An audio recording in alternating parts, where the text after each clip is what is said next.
Hey guys, welcome to our brand new series of Vital Video Devotionals. My name is Pastor Dave. I'm the lead pastor at Vital Church, Toms River, New Jersey. Hey, if you are looking for a church in this area, in the Toms River area, check us out. We have two identical services every Sunday morning, 9:30 and 11 a.m. Go to our website, vitalchurchnj.com. You'll find the address and how to get there. I know that you will feel welcome at our church. What we're doing, we're starting a new series of video devotionals. They're 5-minute devotionals every single day. I'll post them early every morning. We are going to look through this book. Sorry that it's backwards. This book by Greg Laurie. Get yourself a copy. Get a hard copy on Amazon if you possibly can, or get it on your Kindle. It's called New Believer's Guide to Effective Christian Living by Greg Laurie. Good, solid, good material. Just good, basic Bible teaching. And listen, you may fall into the category of you're relatively new to the faith. This is for you. This is for you. Trust me, it will help you. If you are not in that category, you're a little farther along in the faith journey, you've been walking with the Lord for a couple of years, what this is going to do for you is help you help the next guy. And trust me, that's the most gratifying thing in your Christian life, to be able to help the next guy. So let's just jump right in. We're going to go through the entire book, 5 minutes a day. So today is day number 1. Let's talk about what it means to be saved. We say that when you come to Christ and when you raise your hand and you pray that prayer, you are now saved. You're part of God's family. But, maybe you haven't used that terminology. You don't know what that means. What does it mean to be saved? Let me explain this. It's really, really important that you understand this concept of saved.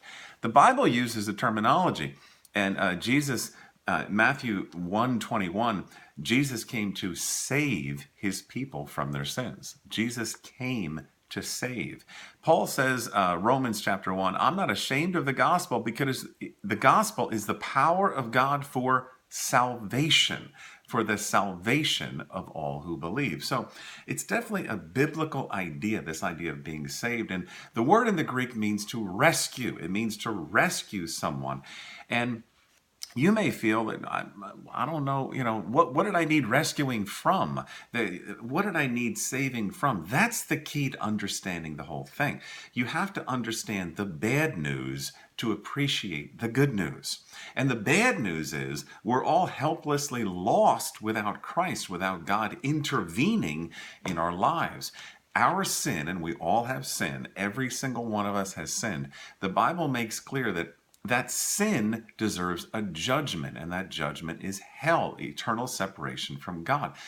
Understanding that and just really letting that sink in lets you value the rescuing that Jesus did on your behalf, the saving. He took your punishment for the sin, therefore now you're saved. That's huge. It's huge. And understanding the bad news helps you appreciate the good news. You're saved. Let me read you this one more verse here in Romans chapter 5.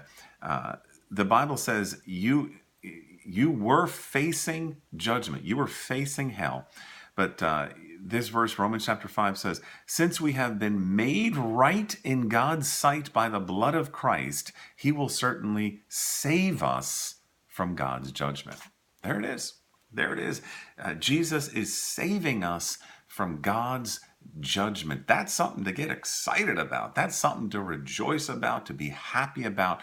You're saved, and that's the foundation of everything. That's the starting point. Understanding the immensity of what it means to be saved. Hey, I hope that you found that helpful. That's just part 1. We'll do this 5 minutes a day. Again, the book by Greg Laurie, New Believer's Guide to Effective Christian Living. Again, if you don't have a church, I would love to see you Sunday morning at Vital Church. God bless.